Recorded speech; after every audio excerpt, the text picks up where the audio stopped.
With the NFL draft having concluded a few weeks ago, it's finally time to look back and see how every NFL team did. That's right, I'm going to be grading every single pick from the 2025 NFL draft. I'm also going to be giving final grades to every team, reflecting my thoughts on their overall draft. This week, I'm covering every NFC team, and next week, I'm covering every AFC team. If you enjoy this video, then please drop a like and subscribe if you're new. This video took a ton of time to make, and subscribing takes just a second, and it really helps me out. Thank you, and let's get started. We'll start in the NFC North with the Chicago Bears, and unfortunately we aren't starting off on a very good note. I did not like taking Colson Loveland at 10th overall, not because Loveland's a bad player, but because first of all, I thought this team had much bigger needs than tight end. They had their pick of the litter of edge rushers outside of Abdul Carter, and second of all, I think they passed up on a much better tight end prospect in Tyler Warren. My guess is that Ben Johnson is going to try and turn Loveland into his own Sam Laporta, which could work out, but imagine what Johnson could do with someone like Warren. That being said, Loveland does have a lot to like about him. He's got good size and hands, plus he's a decent route runner, but despite his size, he only converted on 2 out of his 10 contested catch looks, and his blocking is less than stellar.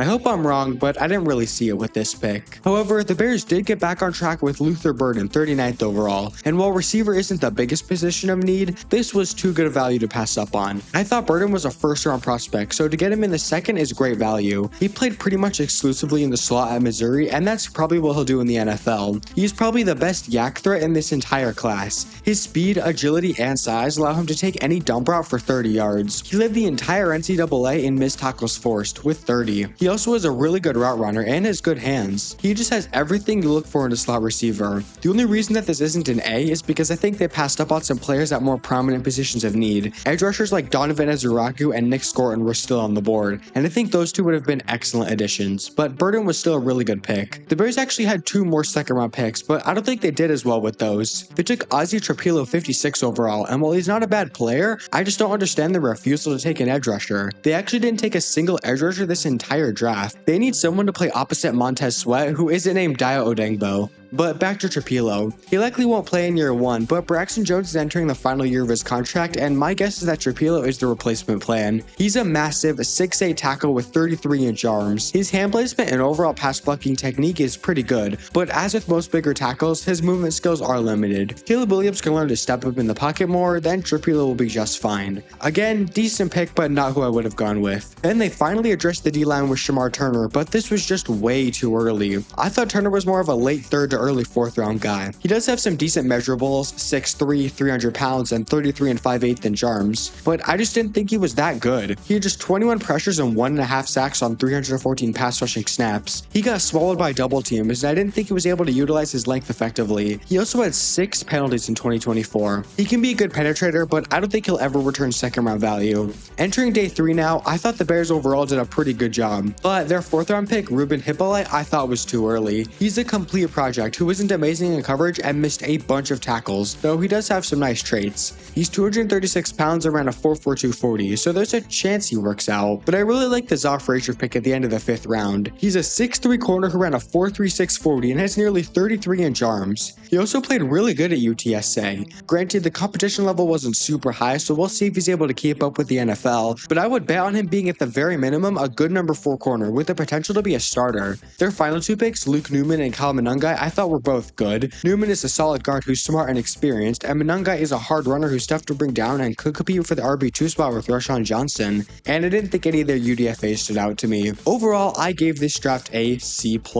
I didn't like their 1st round, and outside of Luther Burden, their day 2 wasn't great either, but I did think they grabbed some nice players on day 3, and hey, maybe Loveland can actually be the next Sam Laporta. Moving on to the Green Bay Packers, who made the same amount of picks as the Bears, but as you can see by the grades, I think they did a lot better, especially in the first 3 rounds. Matthew Golden was one of the best first-round picks of any team this year, and I love him in Matt LaFleur's offense. He is the best pure deep threat in this class, and also has good route running and contested catch ability. Christian Watson kinda sucks and is always getting hurt, so getting a more reliable deep threat in the building is a great move. In the 2nd round, they took Anthony Belton, which I thought was a pretty good pick. Rasheed Walker is entering the last year of his contract, and my guess is the Packers are going to let him walk and Belton will take his place. He's a big, lengthy tackle who I thought was a really solid pass protector. His wide frame is obviously hard to get around and he has a good anchor. He's also got decent feet for his size. He does need to work on his timing and hand placement, but I think with a year of development, he could be really good. Then they took Savion Williams in the 3rd round, and Williams is a very polarizing player. He's 6'5" at 220 pounds, around a 4.48 40-yard dash. He also had an 88.9 contested catch percentage. The problem? He can't catch for shit. Don't let the great contested catch rate fool you. His hands are awful. He had an 11.8% drop rate in 2024. That is abysmal. His overall ball tracking and focus are sometimes hard to watch. Will he ever be a true wide receiver? Probably not. But I love him going to Green Bay to work with Matt LaFleur. I think LaFleur will be able to use Williams in very creative ways, almost like a Deebo Samuel. That's why this pick is a B. I think it could be really good in the Packers system. But while the Packers had a great first 2 days, I don't think they did as well on day 3. Barron Sorrell was too early for me. He's an athletic player, but he missed a ton of tackles and doesn't really bring much power. They did double dip at edge rusher, taking Colin Oliver, and this was their only pick on day 3 that I did really like. I think Oliver's upside as a designated pass rusher is really high. He ran a 4.56 40-yard dash and recorded 24 reps of 225 on the bench press. In 2024, it looked like Oliver was about to have a breakout season, but he suffered a season-ending foot injury after just 2 games. In those 2 games though, he was awesome. He had 14 pressures on 46 pass rushing snaps. That's a pressure rate of 30.4%. In a game where he got injured, he had 6 pressures on just 12 pass rushing snaps. Now, I don't think he'll ever be much of a run defender, but I think he has the potential to be a good rotational edge rusher who comes in on 3rd downs and gets to the quarterback 7 or 8 times a season. Granted, there's also a chance that he never bounces back from his injury and doesn't play much in the league at all, but I think the upside is really high with Oliver. They then took Warren Brinson, who I thought was a fine pick. He missed a bunch of tackles, but as a solid first step. Then they made 2 7th round selections, Micah Robinson and John Williams. No, not the composer. Robinson has good speed and played pretty well at Tulane. I think he can be a fine corner. John Williams is a decent backup tackle with some good measurables. As for their UDFAs, they didn't do too much that stood out, but I thought Nazir Stackhouse and Amar Johnson were solid pickups. Overall, I gave this draft a B+. I really liked what they did on day 1 and day 2, but I just don't feel like they did enough on day 3 to warrant an A. This was still a really good draft though. Next up is the Minnesota Vikings, who only made 5 picks in this draft. They started by taking Donovan Jackson, which I thought was a pretty good pick. They shored up their offensive line by filling in their only needed that unit, left guard. I did think this was slightly early and I would have rather them take Malachi Starks, but this was still a good pick. Jackson has good size for a guard, sitting at 6'3", 315 pounds with 33.5-inch arms, and he's also pretty strong. He's good in both the run and the pass game, though I found he wasn't spectacular in either. I did think Jackson can plug right in between Christian Darrisaw and Ryan Kelly and play really well. He doesn't have the highest upside or anything, but I think he can be a really solid guard. Plus, he has the ability to move over to tackle if need be. Overall, I thought this was a good pick. We then go all the way to the last pick in the 3rd round, where the Vikings took Ty Felton, and I have mixed feelings about this pick. On one hand, Felton is a really fun player with great speed. I think Kevin O'Connell can drop some creative plays and get him involved early. On the other hand, was wide receiver really the biggest need? There were multiple corners and safeties that they could have taken a shot at. I would have been really interested to see what people like Billy Bowman or Quincy Riley could do with Brian Flores. But I don't hate this pick, and I think Felton could be a solid wide receiver 3 for this team. They then took Tyrone Ingram Dawkins with the 1st pick in the 5th round. He's a completely developmental hybrid edge rusher, but in the 5th round, I'm fine with betting on traits. One of my favorite picks this team made though was their next one, Kobe King. I love this fit.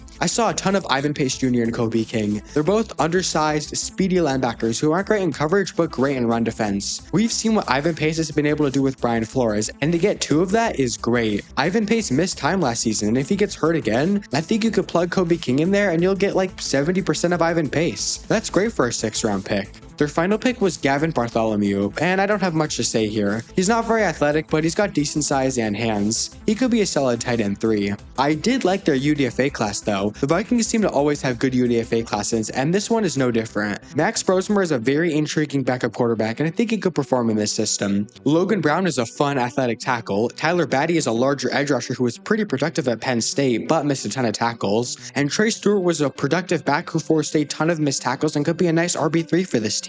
Overall, I gave this draft class a B-. I think they did fine with what they had, but when a team has this few picks, I want to see them maximize value as much as possible, and I don't think the Vikings fully did that here. Solid draft, nothing more. Our final team in the NFC North is the Detroit Lions. Starting off with our first round pick, Tyleik Williams, which I gave a B. Williams is a massive 327-pound run defender who has a good first step and the ability to take on double teams. He's an overall great run defender, and while I don't think he'll play much in year one, I think he'll be a great DJ Reader replacement. Then in the second round, they took Tate Ratledge, and I really like this pick. He fills that right guard spot, which was probably their biggest position of need. He's an athletic 6'6" guard who's a good pass blocker. He's good at holding and sustaining blocks with his big hands, and you can tell he wants to block and loves to block. He's a Detroit Lion through and through. Obviously, with his size, he doesn't always get the best leverage, but we've seen guards play at this height before. I think this was a really good pick that fills an immediate need. But their next pick I thought was one of the worst in the entire draft, and that was Isaac Tesla.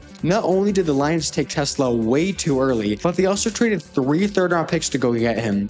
This was, in my opinion, one of the worst moves of the entire draft. I just didn't understand it. I mean, he's athletic, sure, but all I saw was a day 3 slot receiver with shorter arms and goes down way too easily on first contact. The Lions have absolutely no need for a slot receiver with Amon-Ra St. Brown in there, and I don't think Tesla's going to be able to play on the outside due to his shorter arms and lack of experience against press coverage. I think he's going to quickly get lost in the depth chart, and honestly, he might be off the team in a few years, because I just don't see how he gets on the field unless St. Brown gets hurt. To give up 3 third-round picks for that is insane, and even if they did want an X receiver, they could have just stayed put and taken Alec Ayoman or Pat Bryant, and that would have been fine. This was a really bad pick that I just didn't understand one bit. But they did rebound with Miles Frazier, who I thought was a really solid prospect. He's another one of those bigger guards, and I thought he was a really good pass protector. He's not as good of a run blocker though, and as with many larger guards, he does lose the leverage battle sometimes. But I think Frazier could be a really solid backup guard, and getting that at the end of the 5th round is great. They then took Ahmed Hassanain out of Boise State, a larger edge rusher who's good in run defense and was productive in his final 2 years. I think he could be a solid backup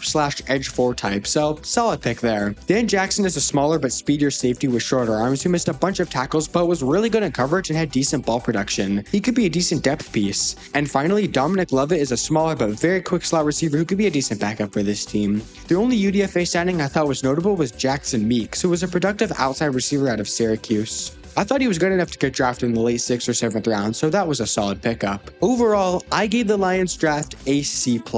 They did make some nice picks, but the Isaac Tesla move really brings this grade down. I hope I'm wrong, but I just can't see a world where he brings 3 third-round picks value. But outside of that, it was a decent draft.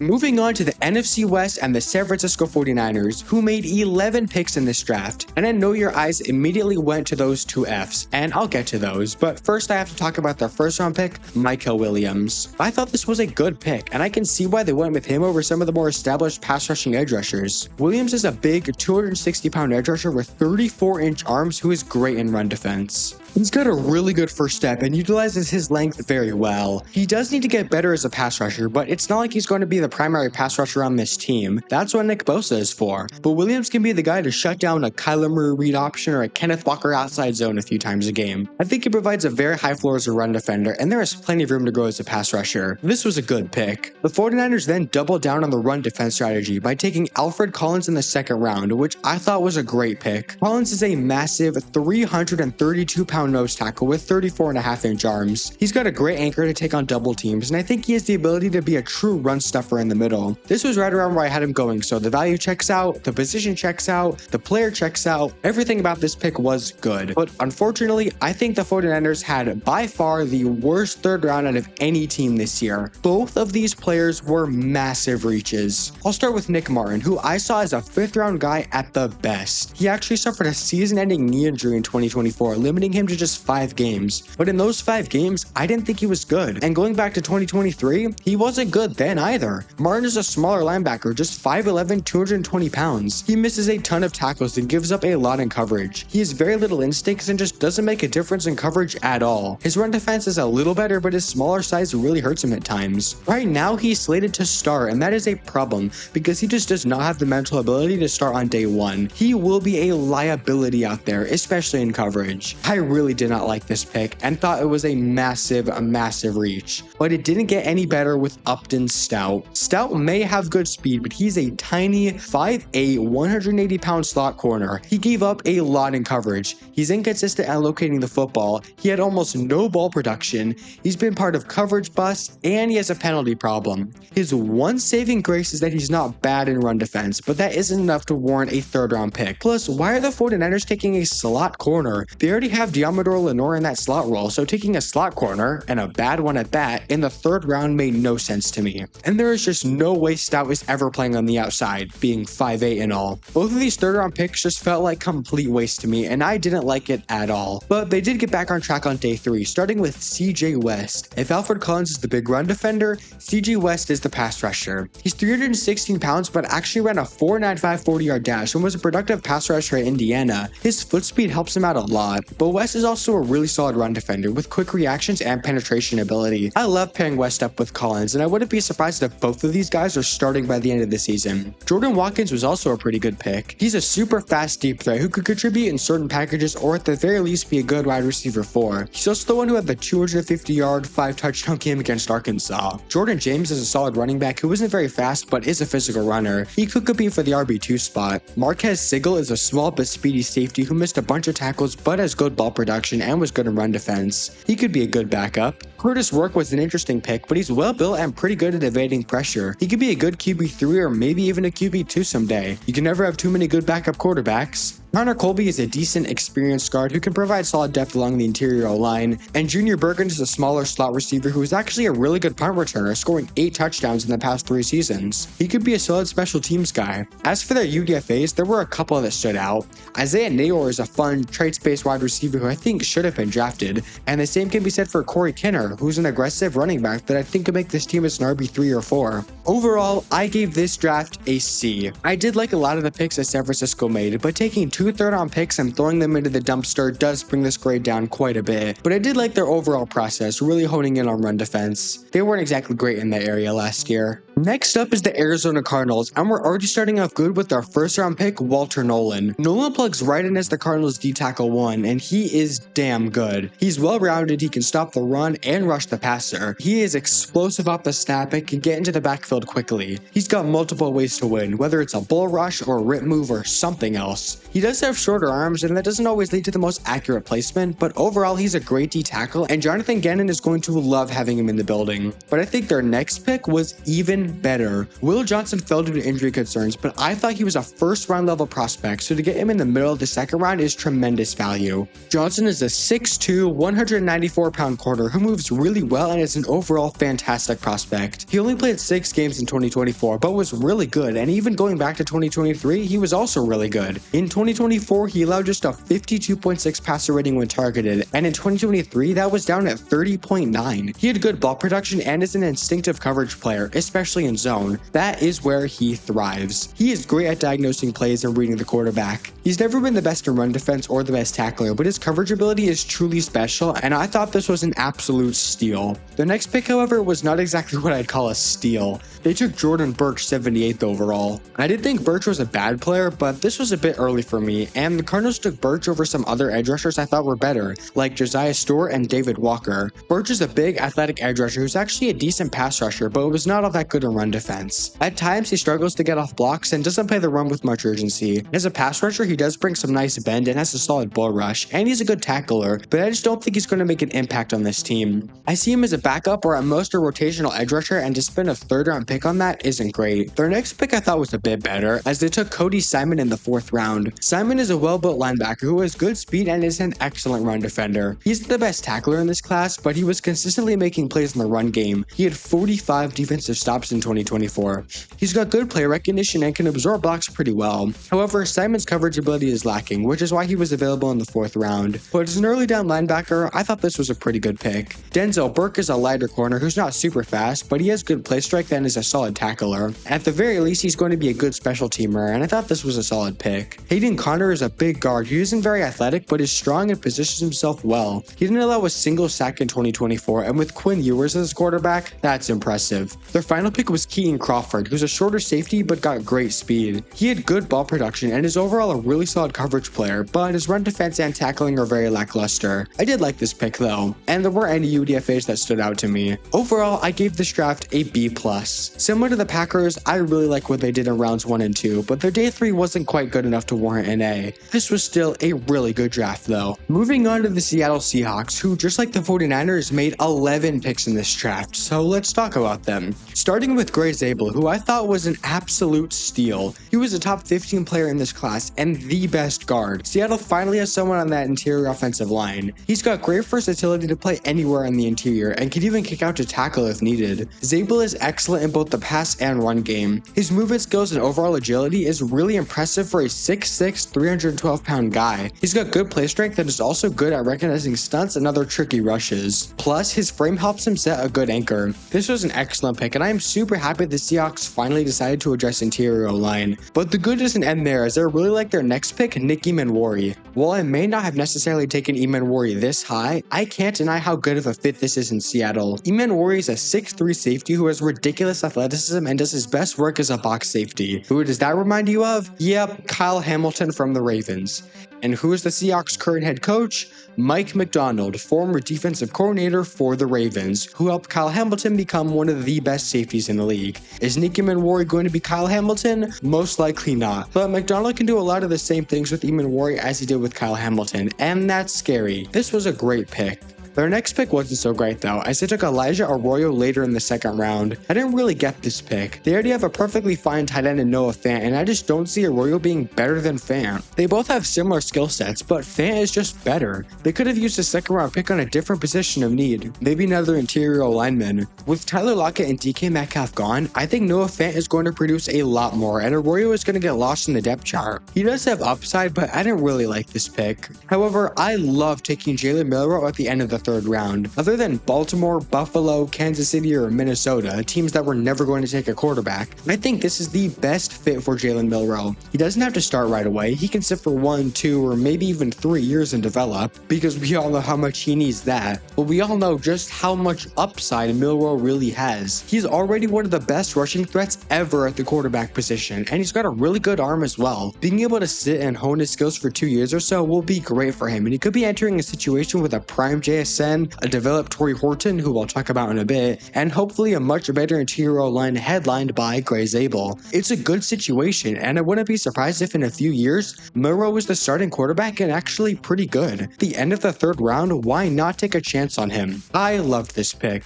And the good doesn't stop there, as I also liked Riley Mills in the 5th round. Mills is a smaller 3-4 end who is a very productive pass rusher at Notre Dame. He's got good play strength and has some good pass rushing moves, whether it's clubbing or speed to power. He's also a great tackler. I don't think he'll ever be a great run defender, but as a rotational 3-tech, this is a good pick. Then they took Torrey Horton later in the 5th round, and I loved this pick. It's not quite good enough value to warrant an A+, but this was still great value, and I love how Horton fits into this offense. They don't have a true deep threat outside of MVS, but Horton can be that for them. He's 6'2" and brings 4.4 speed into this offense. He's got safe hands and is also a decent contested catcher. He did suffer a knee injury in 2024, limiting him to just 5 games, but he did play well in those 5 games and also played well in 2023. I wouldn't be surprised if Horton is a starter by the end of the season, and I thought this was a really good pick. I also like selecting Robbie Outs 9 picks later, who pairs back up with Jalen Milroe. Outs is a massive 274-pound tight end who was a great inline blocker. He doesn't offer much as a receiver, but his blocking skills are good enough to get him playing time. Hot take incoming, I think Outs is going to be the tight end too instead of Arroyo. Arroyo's skill set is very redundant with Fant, and I don't think it makes sense to have them both out there in 12 personnel, but having Outs out there as basically a 6'0" lineman is going to really open up this run game. I thought this was a good pick. Then they took Bryce Cabledew, who's an undersized guard but has good athleticism and movement skills. He's also surprisingly strong. However, he does have a harder time sustaining blocks, and I doubt he'll ever be a starter in the league. But as a backup, this was a fine pick. And we're back to the awesome picks again with Damian Martinez. I had Martinez in my top 10 running backs, so why he was the 20th running back off the board, I have no idea. Martinez is a power back who possesses good size and decent speed. His contact balance and ball security are positives, and he overall brings a solid floor at the position. I'm not sure how much he'll play considering that he's currently behind Kenneth Walker and Zach Charbonnet, but that doesn't change the fact that this was an absolute steal. Their final two picks were both just alright. Mason Richmond is an experienced tackle but has length issues and doesn't have much body control, and Ricky White is a tiny, slower receiver who is smart but his overall frame and traits limit him. Both are solid depth pieces. I did like a couple of their UDFA pickups. Jared Ivey is a hybrid edge rusher who brings good explosiveness and was very productive at Ole Miss, and Zy Alexander doesn't bring much athleticism but was solid in coverage and had good ball production. Overall, I gave the Seahawks draft an A. They made a ton of picks that I really liked, and the Elijah Arroyo selection is the only thing keeping this from being an A+. This was an amazing draft. Moving on to the final team in the NFC West, the Rams, who traded out of the first round and selected Terrence Ferguson with their first pick in the second round. While I love getting a 2026 first rounder out of the trade, I did not agree with the Terrence Ferguson selection. I just thought it was too early and there were better tight ends on the board. I would have been happy with Mason Taylor or Harold Fannin here, but not Terrence Ferguson. He's a big athletic tight end, but that's kind of it. He had an 8.5% drop rate, which isn't great despite being 6'5". He only converted on 3 out of his 12 contested catch looks. His ball skills just aren't good. He also isn't a great blocker and lacks foot speed. He's a completely developmental tight end, and you don't spend a second round pick on that, especially when there were better tight ends available. However, the Rams did sort of make up for their second round blunder by selecting Josiah Stewart toward the end of the third round. Stewart isn't the biggest guy, but 249 pounds is still decent size. He had a lot of production in Michigan, especially as a pass rusher. He's got good speed and bend, but also has a bit of power to his game as well. He isn't as good in run defense, mostly due to his size, but he still made an impact there. I think he could compete right away with Byron Young for the edge number 2 spot, and even if he doesn't win that battle, he could still come in on third downs and be an impact player. This was great value. Entering day 3 now, the Rams took Jarquez Hunter in the 4th round. Hunter has a mix of solid speed and power, and he forced a lot of missed tackles in 2024. He's an aggressive and tough runner who has good contact balance and a strong lower half. He doesn't have the quickest cuts and doesn't offer much in the receiving game, but as an RB2 or 3, it's a fine pick. Ty Hamilton was their first 5th round pick. He's a traits-based developmental D tackle who can be a decent backup 3 tech. I thought it was a solid pick. I did like the selection of Pooh Paul at the end of the 5th round. He's an undersized but quick linebacker. Despite having shorter arms, he didn't miss many tackles and was pretty good in run defense. I'm not sure he'll ever be a starter, but he has great depth to have. And their final pick was Kanata Mumfield, who is a smaller, slower receiver but has decent hands and is a good contested catcher. As for the UDFAs, they did have a very good pickup in Sean Dolak. Similar to Pooh Paul, he's an undersized but athletic linebacker. He was actually really good at Buffalo, but his level of competition wasn't very high. They also grabbed tackle Trey Weddig, who's a 6'7" and a decent run blocker. I think their UDFA class was overall very good, but it isn't enough to bring up this draft grade very high, as I'm giving them a C+. The Josiah Stewart pick really saves this from being any lower, and I think they really messed up by taking Ferguson early, and they overall didn't have a very inspiring draft. Moving on to the NFC South now, where we'll start with the New Orleans Saints. They had some interesting picks, so let's dive in. They took Calvin Banks Jr. with their 1st round pick, and while I do like Banks and tackle is a position of need, I do think that this was a touch early, and that's why this pick is a B. But it's still a good one, and by taking Banks, a left tackle, that allows Talise Fuaga to move back to right tackle, his college position, and Trevor Penning can finally get off the field. That dude is horrible. But back to Banks. Banks is a great pass blocker who's got a good first step and footwork. He doesn't always have the best hand placement, but his overall body positioning is good. He doesn't give up inside lanes often. He only allowed 1 sack in 2024, and that 1 sack wasn't even his fault. I think this was a good pick, and Banks does have the potential to be a really good tackle in the NFL. But then the Saints shocked everyone by selecting Tyler Shook 40th overall, and I had no idea what to do with this pick. I was high on Shook, I had him as my QB4, but was he really worth a 40th overall pick? After a lot of thinking, I eventually settled on a B, because while it is probably earlier than I would have gone, the Saints did need a quarterback, quarterback, and Shook was the best one on the board given the context of the Shedeur Sanders situation. Shook is 25 years old and has a concerning injury history, but he's also got one of the highest, if not the highest floor out of any quarterback in this class, besides Cam Ward. He's got a great processor, he's accurate, and he's got good mobility. He's also well built, standing at 6'5", 224 pounds. He does tend to sometimes get nervous in the pocket when the rush closes in, and that's because he, understandably, is scared of getting hurt again. But while I don't think Shook will ever be a top 10 quarterback or anything, I do think he can provide solid play for a couple of years until the Saints eventually find a true franchise quarterback. They then took Vernon Broughton in the 3rd round, and I thought this was a really good pick. He'll likely be a day 1 starter opposite Cam Jordan. He's a really good pass rusher who utilizes his length very effectively and is a quick first step. He's not as good of a run defender, but as a pass rusher, he will definitely give 3rd round production. However, their other 3rd round pick I didn't think was so good. Jonas Sanker, in my opinion, was both a reach and the wrong safety. I would have taken Xavier Watts here, and I'm not entirely sure why the Saints decided to pass on Watts and take Sanker. Sanker's an athletic guy, but he isn't a good run defender or tackler, and he often takes bad pursuit angles. He sometimes gets caught on blocks and is fooled by play action way too easily. I don't think he was worth a 3rd round pick, and I think the Saints really messed up with this one. But their next pick was better. They took Danny Stutzman in the 4th round. Stutzman has an excellent combination of size and speed. He's 6'3", 233 pounds, around a 4.52 40-yard dash. He does miss a lot of tackles, but he showed a lot of flashes as a run defender. He's got great instincts and can move off blocks pretty easily. However, he can be over-aggressive at times, and I found his coverage ability to be a bit lackluster. He is a developmental prospect, but in the 4th round, I thought it was a good pick. They then took Quincy Riley 19 picks later. Riley is a solid coverage player who had great ball production. He did miss a ton of tackles and isn't a great run defender, but I thought this was a pretty good pick. Then they got one of the steals of the draft in Devin Neal. I love this pick so much. Neal isn't the most athletic, but he has some of the best vision in this entire class, and he pairs that with great contact balance to be a very effective running back. He will rarely choose the wrong hole and is tough to bring down. Neal doesn't have the receiving ability that Alvin Kamara has, but I see a lot of similarities between the two, and I wouldn't be surprised if Neal is Kamara's eventual replacement.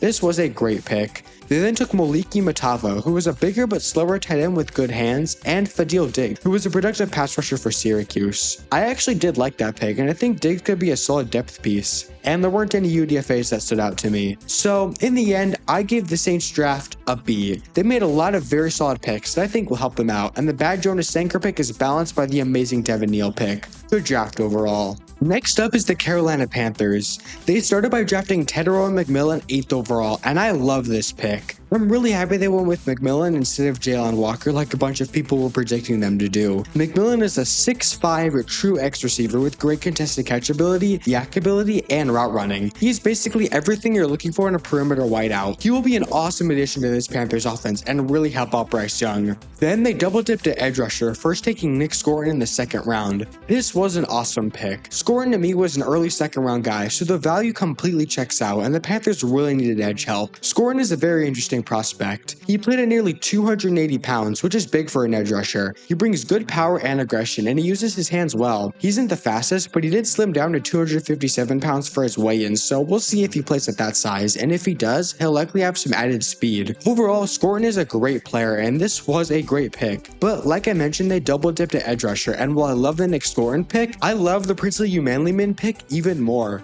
To get what I thought was a 2nd round prospect in the 3rd is great value, and the Panthers got their 2 starting edge rushers in one class. Umanlyman was a super productive pass rusher at Ole Miss, and has a good combination of size, speed, and length. He's got a great finesse moveset, and is tough to keep out of the backfield. I love the overall process behind these first 3 picks. The Panthers knew this was a deep edge class, so they decided to take the top 10 prospect of McMillan at 8, because they knew there would still be talented edge rushers available on day 2, and lo and behold, there were talented edge rushers available on day 2. But let's move on to day 3, where they started by taking Trevor Etienne. Etienne is a very one-dimensional back in the sense that he's basically all elusiveness and no power, but he's good at evading tackles and creating explosive plays. With Jonathan Brooks out for the 2025 season, Etienne could provide some nice explosiveness to that running back room. But then they took Lathan Ransom 8 picks later, and I thought this was a bit too early. He's not a fast guy, he had very minimal ball production, and he missed a bunch of tackles. I just don't think he's going to be an impact starter, so this wasn't a great pick. But I did like the Cam Jackson pick at the top of the 5th round. He's a massive 328-pound nose tackle who's good tackler and run defender. As a backup to Bobby Brown, I like it.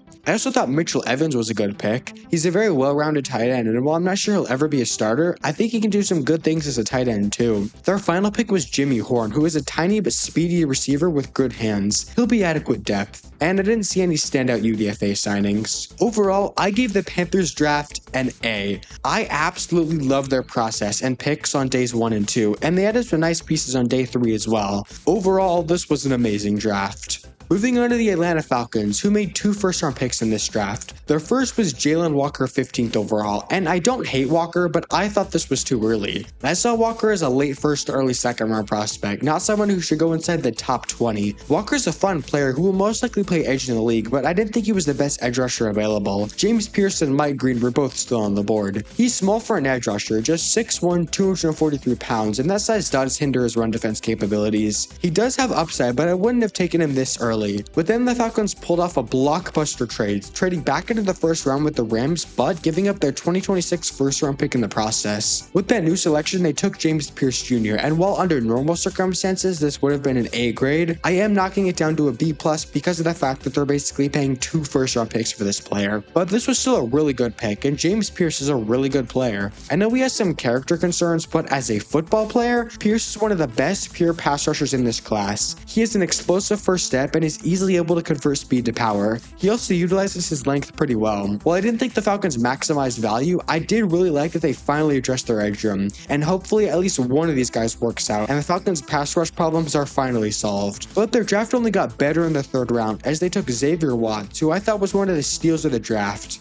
Watts was my safety number 2, only behind Malachi Starks, and though he may not be the most athletically gifted, he is the smartest safety in this class and has the best ball skills. His instincts and ball production is uncontested by pretty much any other DB in this class, let alone safeties. I think Watts is a phenomenal player, and the Falcons got themselves a steal. Then they doubled down on safety in the 4th round, selecting Billy Bowman Jr. Bowman is actually a pretty solid safety. He has good play recognition, he has smooth hips, and relatively decent ball production throughout his time at Oklahoma. But he is smaller and his tackling ability is basically non-existent, which is why he was even available in the 4th round to begin with. But as a backup safety, I think this was a pretty good pick. Their final pick was Jack Nelson, who is a big 6'7" tackle that actually has decent movement skills, but likely won't be anything more than a backup. They did have some interesting UDFA picks though. Nick Nash actually won the NCAA Triple Crown for receiving, but he did play a shitload of snaps and his competition was pretty weak. He's an interesting player though. Another interesting pickup they had was Kobe Bryant, who's a smaller, unathletic corner that had great instincts and ball production. Overall, I gave the Falcons a B grade. I liked their overall strategy, but they did give up a lot to get James Pierce, and I didn't feel like they fully maximized value, which is something you want to do when you only have 5 picks. Good overall draft though. Moving on to the final team in the NFC South, the Tampa Bay Buccaneers. They started off by taking Emeka Egbuka 19th overall, which was a pretty surprising pick. Egbuka is a great player, but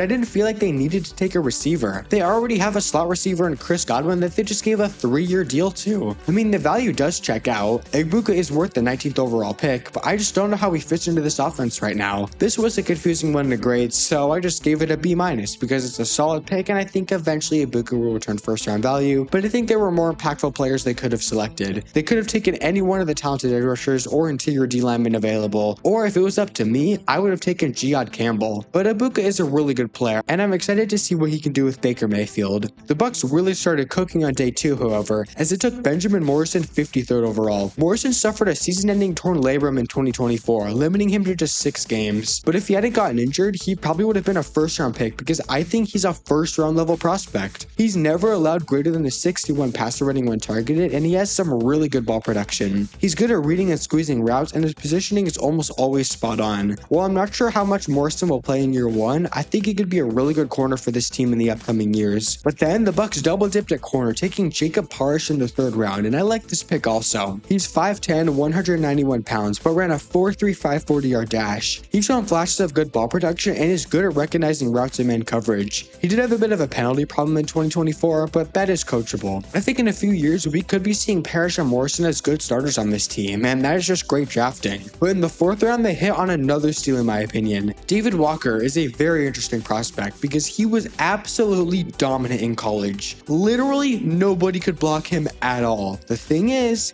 he played in the FCS, not the FBS. The FCS has notably weaker competition, but David Walker proved he could hang with the big boys at the Senior Bowl. He was dominant, using his incredible power to win a lot of one-on-one reps. And that's when I knew that this guy was worth a third-round pick, probably wouldn't go in the third round, and whichever team cut him would be getting an A+ for that pick, and that's the Bucs. It may take a bit, but I think Walker will be able to hang with and beat NFL competition, and this was an absolute steal.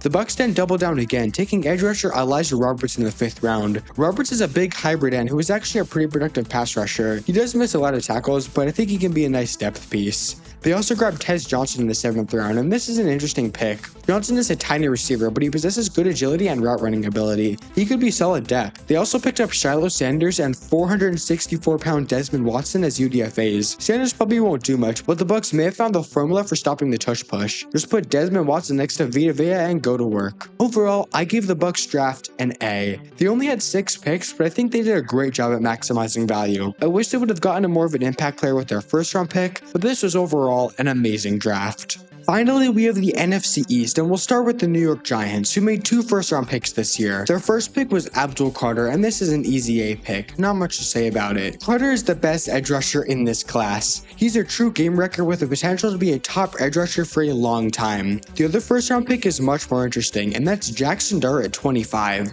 I originally gave this pick a D in my first-round grades video, but after some more thought, I changed it to a C-. I did that because there is a slight chance that Dart actually does become a really good quarterback. But this was still too early for me, and I didn't like the fact that they traded up for him. I wholeheartedly believe that Dart would have been there at 34, and the Rams weren't going to take him. I just think the Giants got too desperate, and that Dart won't be able to return first-round value. I hope I'm wrong, but I just didn't like this pick at this spot. But the Giants did make a really good selection in the 3rd round with Darius Alexander. Alexander's an athletic D tackle who will likely play 3-tech next to Dexter Lawrence, meaning he will get a lot of one-on-one opportunities. He's got good length and is good at setting up moves and counter moves. I think he is entering a really good situation and will be a day 1 contributor along the D-line. He's got good length and is good at setting up moves and counter moves. I think he's entering a really good situation and will be a day 1 contributor along that D-line. Then the Giants took one of the steals of the draft, Cam Scatterbo at the top of the 4th round. I had Scatterbo as my RB3 and thought he was worth a 2nd round pick. He may not be the fastest, but he is an incredibly tough runner who is nearly impossible to bring down. He forced over 100 missed tackles in 2024. That's insane. He's also a great receiving back as well. Pairing him up with Tyrone Tracy creates a pretty scary duo, and I absolutely loved this pick.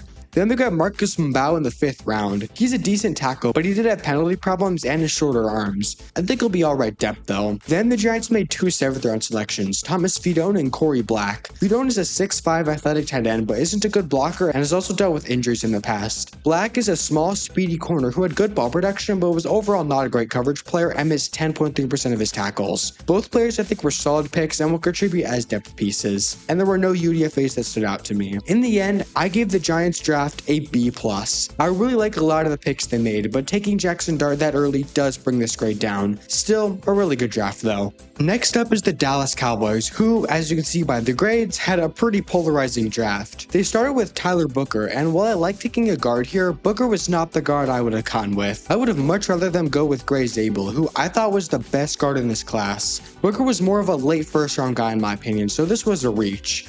Booker isn't very athletic, not at all, but he does have big hands and long arms. He has good blocking technique, but his play strength isn't ideal and his foot speed isn't anything special. I think Booker was a good prospect, but again, this was just too early and I didn't think he was the best guard on the board. But the Cowboys did rebound with what was in my opinion the best day 2 out of every NFC team. They started with Donovan Ezeraku in the 2nd round, and I thought Ezeraku was a late 1st round prospect. He was an incredibly productive pass rusher. He's a little undersized, but he didn't let that hinder his pass rushing ability at all. His combination of an explosive first step and his ability to bend around tackles makes him really hard to stop. Plus, his 34-inch arms are another trait he possesses that he uses to his advantage. He isn't the best run defender due to his smaller size, but as a pass rusher opposite Micah Parsons, this was an incredible pick. But the greatness of day 2 doesn't end there, as in the 3rd round, the Cowboys selected Siobhan Ravel. Ravel is a 6'2", 194-pound corner who is super fast. A torn ACL limited his 2024 season to just 3 games, but he was incredible in those games, and even going back to 2023, he was really good. In the past 2 seasons, he allowed a 62.6 and 48.8 passer rating when targeted, respectively, and he has shown great ball production over the past 2 years. He's also a good tackler and contributes in the run game. I think this was absolutely incredible value and capped off an amazing day 2 of the draft. But things went downhill quickly on day 3. They took Jadon Blue in the 5th round, and I didn't like that pick. They are still in need of a true running back, and they had Devin Neal and Damian Martinez on the board just sitting there. Instead, they went with a guy who fumbles a bunch and doesn't have great vision. I didn't like that pick. I also didn't like taking Shamar James 4 picks later. It's hard to reach in the 5th round, but I think the Cowboys did it. James, in my opinion, was at best a 7th round prospect. He's undersized, not very fast, can't tackle, really struggled in coverage, and his average at best run defense ability doesn't make up for any of that. To me, James is never going to be more than an LB4 in the NFL, and this was just too early for a player like him. They then grabbed a Johnny Cornelius in the 6th round, who should provide solid depth as a backup tackle. He's got a solid anchor and is a decent run blocker. The Cowboys then made 3 7th round selections, all of which I thought were fine picks. Jay Toya is a massive 342-pound nose tackle who can take on double teams pretty well. Phil Moffler is the definition of an average backup running back, and he doesn't really have any outstanding traits, but runs hard and follows his blockers well. And Tommy Akingbiso is a decent run defender, but missed a bunch of tackles.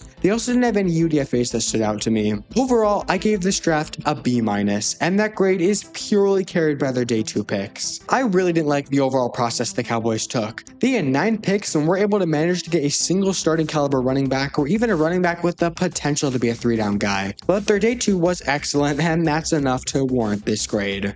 Next up is the Washington Commanders, who, like a couple other NFC teams, only made 5 picks. Their 1st round pick was Josh Carnley Jr., and while I personally would have taken a chance on Josh Simmons here, I still think this was a really good pick. Carnley will likely move over to right tackle due to Laramie Tunsil already being locked in at left tackle, but that should be fine. Carnley is a great pass blocker. He only allowed 1 sack in each of his last 2 seasons. He's athletic and has good footwork. He could improve in the run blocking department, but overall, I think he's going to be a really solid tackle for this team. But then, at the end of the 2nd round, they got one of the steals of the draft in Trey Amos. Amos is a really talented corner, and honestly, I'm not entirely sure why he was available here. But the Commanders aren't complaining. Amos is a fast, athletic corner who is really good in coverage. He had great ball production in 2024 and showed good body positioning and footwork. I think he played well in both man and zone, but his vision and overall IQ in zone was really good. He isn't the best tackler, but he is a solid run defender. I think this was an amazing pick, and he's going to do some great things for the Commanders. Then in the 4th round, they grabbed Jalen Lane, who's a smaller but speedy slot receiver. Lane is a good route runner and great after the catch, but he did have a 7.3% drop rate and just a 16.7% contested catch rate.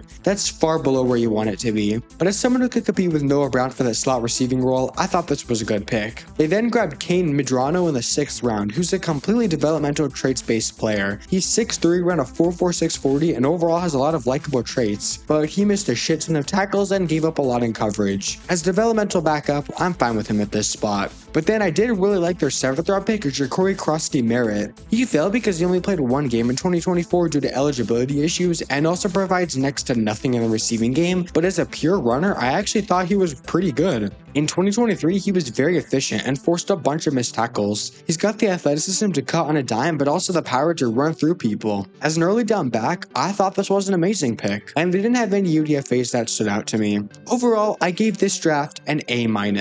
I thought that with what they had to work with, they really maximized value and came away with a great group of players. For the final team in this video, we have the reigning Super Bowl champion Philadelphia Eagles, who made 10 picks in this draft. And, as usual, they started off amazing, stealing Jihad Campbell at the end of the 1st round. I don't know how we keep letting Howie Roseman get top 15 prospects in the back half of the 1st round. Last year was Quinyon Mitchell, and now this year it's Jihad Campbell. Campbell was far and away the best linebacker in this class. He's an athletic freak of nature with long arms and is good in every phase of the game. He's got amazing sideline-to-sideline speed and is a really good tackler. He's also a dangerous blitzing threat and is good in coverage, especially in man-to-man coverage. He does lack discipline in the run game, but that can be coached. His ceiling is incredible, and being paired up with Zach Bond is dangerous for the rest of the league. This was an amazing pick. But the Eagles then continued the trend of every NFC East team absolutely crushing day 2 by selecting Andrew Makuba with the last pick in the second round. Makuba is an undersized safety, and I'll just say it, his run defense capabilities kinda suck. He misses a bunch of tackles and isn't good at taking on blocks, but his overall athleticism and coverage ability are amazing. Makuba allowed just a 12.1 passer rating when targeted in 2024. He also had incredible ball production, 6 pass breakups and 5 interceptions. He led a reception just 43.5% of the time he was targeted, and he did all of this without committing a single penalty. I think he fits great in this Eagles system as a true deep safety who doesn't have to come down and run defense too much. This was a great pick.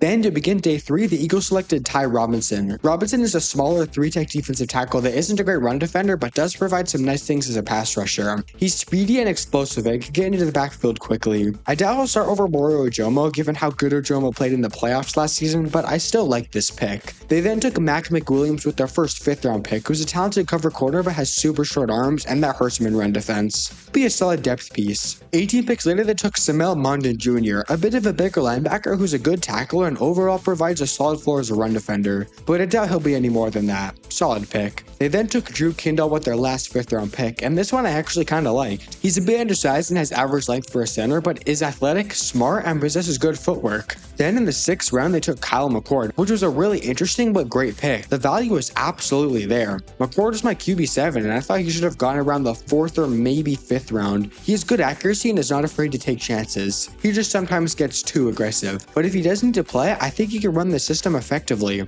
Then they grabbed Miles Hinton 10 picks later, and I like this pick. Hinton is a huge 6'7 tackle with massive 34-inch arms. He's obviously not the most athletic, but he uses his arms well and his overall movement isn't bad. I think he can be a solid backup. Then they grabbed another tackle, Cameron Williams, later in the 6th round. Williams actually wasn't amazing at Texas, but he possesses every trait you look for in a tackle. He's 6'6", 317 pounds, has 34.5-inch arms, and he has 11.5-inch hands. The upside with Williams is actually really high in my opinion, and betting on someone who maybe could be a starting tackle in the 6th round was a great process. Then their final pick was Antoine Powell-Ryland, who they took 2 picks after Williams. He was a productive pass rusher who could be a decent 3rd down edge for this team. They also had a couple of UDFAs that stood out to me. Montreal Johnson missed time in 2024 but is an athletic back who can cut back and forth well, and Holland Pierce is a massive 6'8", 341-pound tackle with 36-inch arms. That is very intriguing. Overall, I think the Eagles crushed the draft once again, and I give them an A. The 1st and 2nd rounds were particularly good, and they also made some nice picks on day 3. This definitely did not hurt their chances of going back-to-back. But here is every NFC team's draft graded, pick by pick. I thought the teams with the best drafts in the NFC were the Panthers, Bucks, and Eagles, who all received A's. And I thought the team with the worst draft in the NFC was the 49ers, who received a C. But where do you agree? Where do you disagree? Comment below. If you enjoyed this video, then please drop a like and subscribe if you're new. This video took an absolute massive amount of time to make, and I would really appreciate it. Also, don't forget to come back next week for my AFC draft grades. But that's it for me. See ya!